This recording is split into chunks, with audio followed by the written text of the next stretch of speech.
I'm the mother of 11 children. I am very concerned about this justice system, and I'm concerned about the future because I do have children.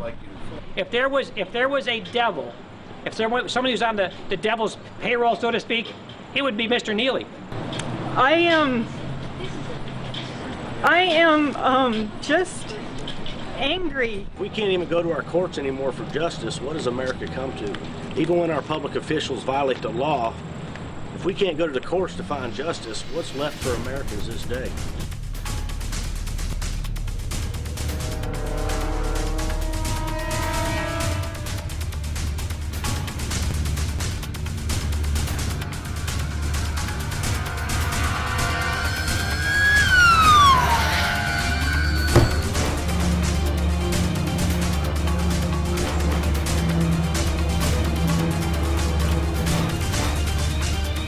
This one's for real.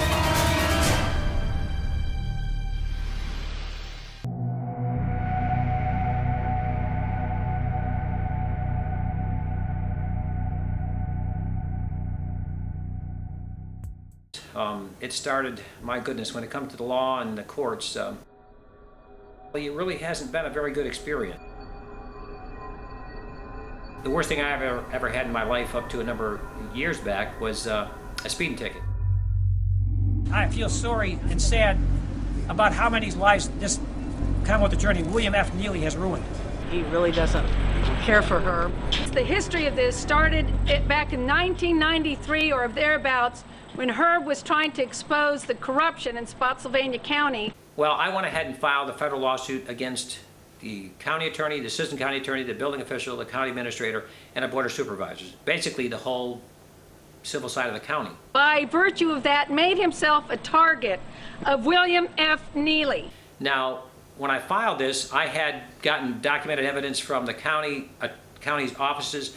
In fact, what I had done, the assistant county attorney tried to keep me from going into the offices. In fact, and I've got the documents, I could show you these. I've got letters and so on. I was recording things, so I went in the county office, I was recording all this stuff. And then what they did, they go into court ex parte with the judge, in other words, behind the scenes, to get an injunction to keep me from going into the county offices and saying that I was threatening, harassing these people. Well, later on, I think what happened, they found out that I'd been recording these people. So when I found out I had been recording things, all of a sudden that injunction that they had, in essence, illegally went to the judge and what they were able to get, that was dismissed. We got the public officials left and right violating their oaths of office right in front of our very eyes. And so they ended up let me go back into the county offices to be able to see these records. Well, one of the records I was able to go through, I found out there was a little note having to do with my certificate of occupancy. On there's a little sticky note, and on it said, no occupancy if it passes. That even though it would pass, don't give me a certificate of occupancy. So this being done by the county attorney's office and these public officials.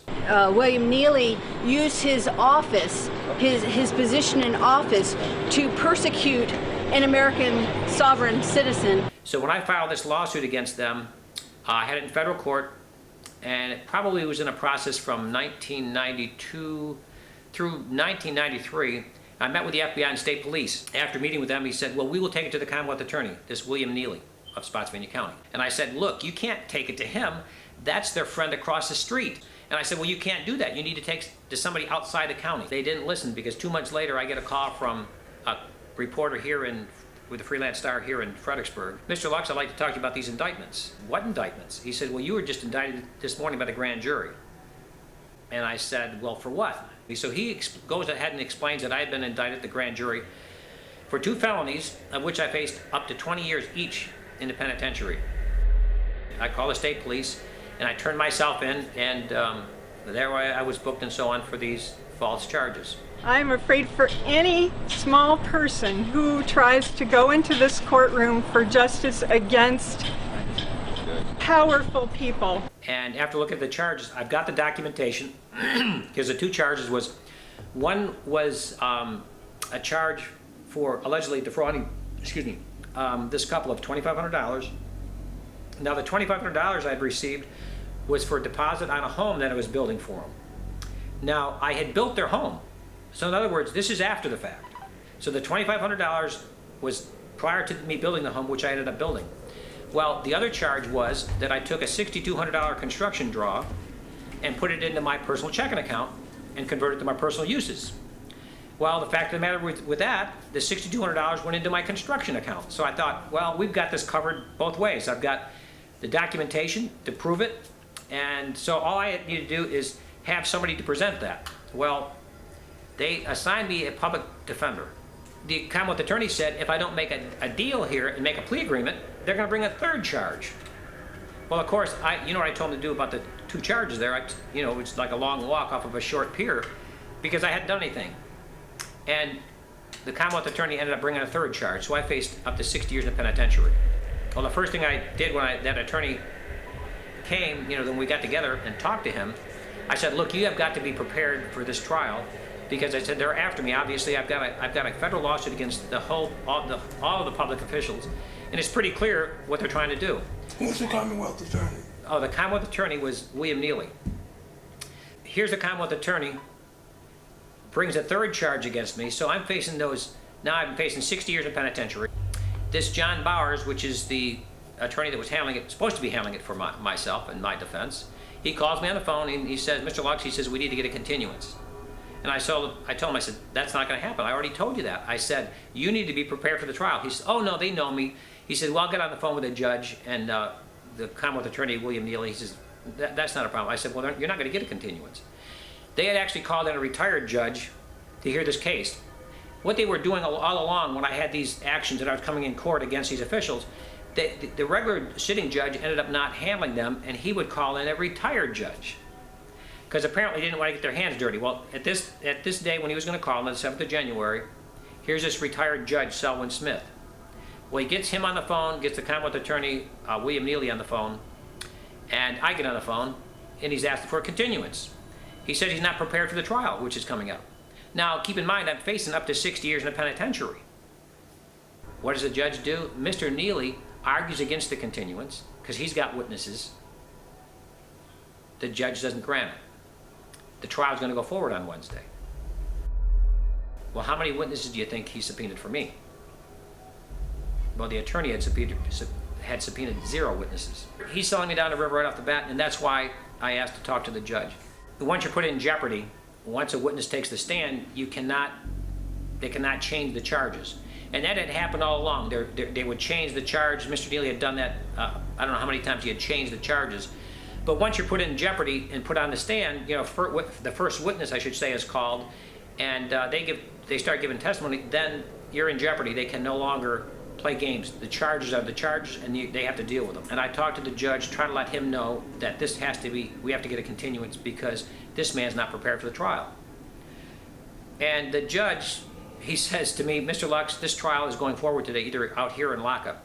He wouldn't even let me give the basis for the continuance.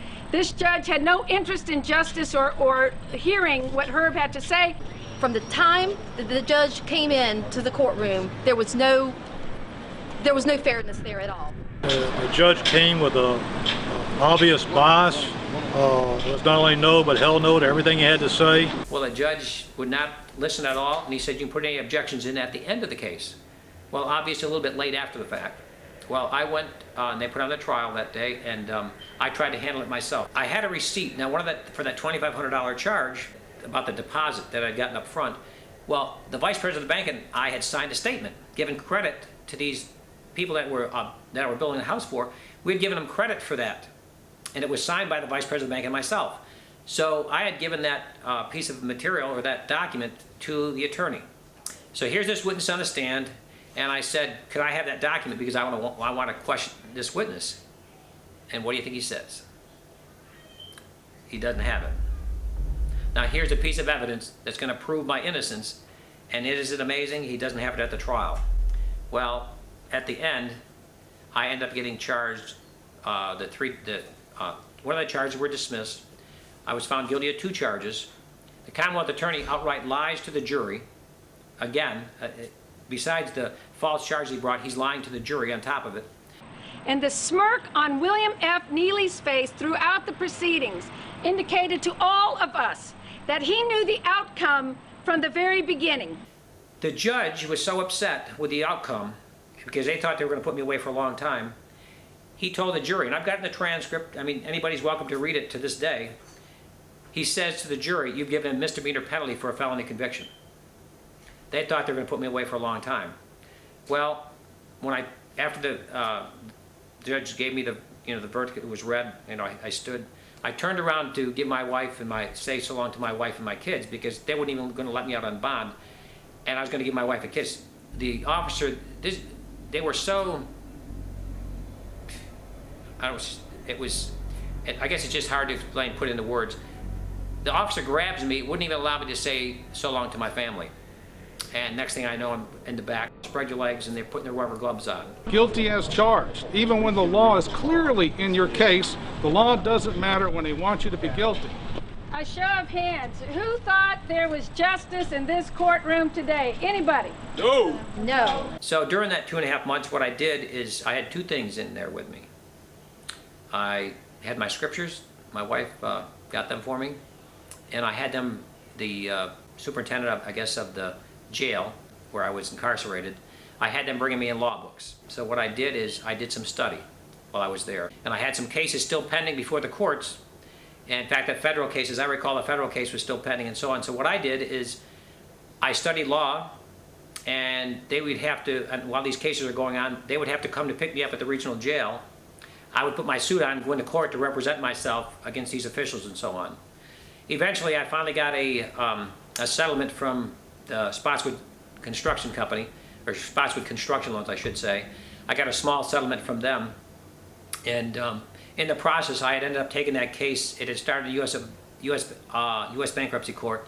I had taken it from the U.S. Bankruptcy Court to the U.S. I think it was the U.S. District Court, to the Court of Appeals. I think it went back to the U.S. District Court, back to the Court of Appeals, and then I ended up taking it all the way to U.S. Supreme Court.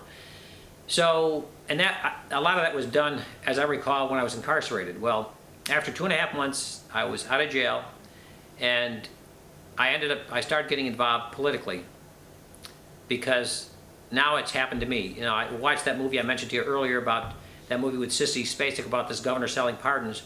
It's one thing to watch somebody else that happened to them and their family, and I wanted to reach out at that time, and I didn't. And looking back, I really should have, because they're getting paid for playing their games and ruining people's lives.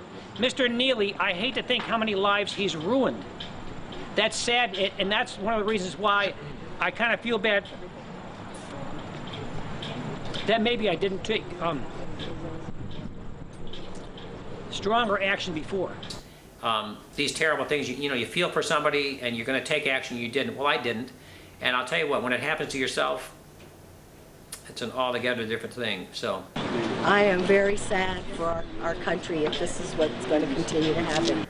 I went to court again when things were under appeal, and they wanted me to pay restitution and to pay this individual some money and so on, and I refused. I wasn't going to pay restitution for something I didn't do.